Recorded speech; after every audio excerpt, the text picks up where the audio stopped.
So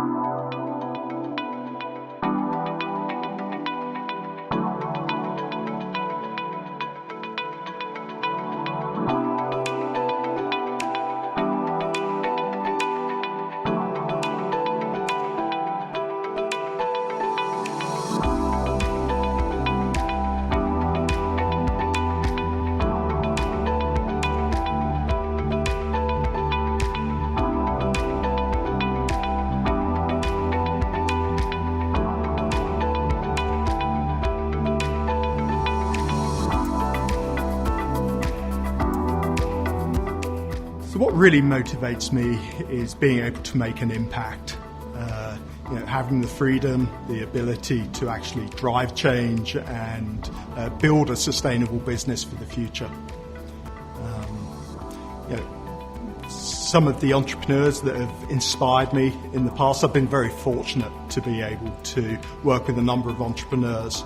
I've been able to work in some middle market companies that have really looked at driving growth and taking a entrepreneurial company and really then being able to scale that business in the future. So I've had a lot of experience working with founders and then helping them succeed to scale their businesses going forward.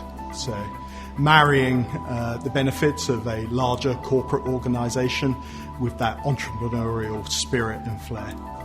I think the ability to be able to reflect on weaknesses, showing empathy, being able to accept constructive feedback and make appropriate adjustments, those are all things that have helped me throughout my career.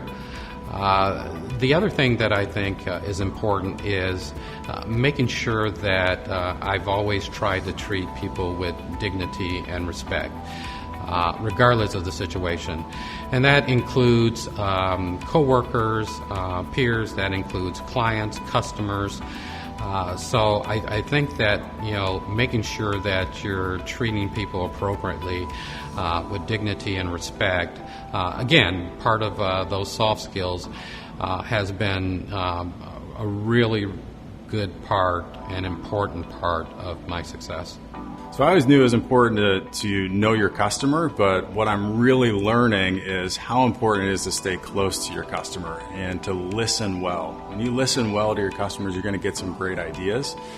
The second thing that I learned, which has been hard for me to do, but it's don't try to be perfect right away. It's better to be lean and fast, get something out, see what resonates well and what your customers like and don't like, and then refine your approach before you invest a lot of resources in trying to scale up.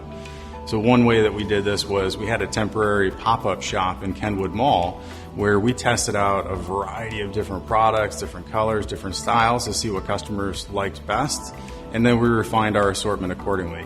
And that's really served us well, right? We're really focused on providing the best possible products and the best possible experience to our customers because we know that if we delight our customers, we're going to see a lot of success in return.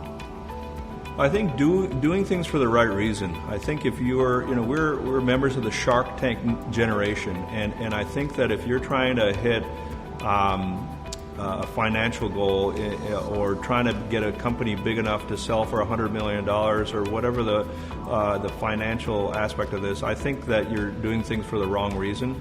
I think the motivation should be that of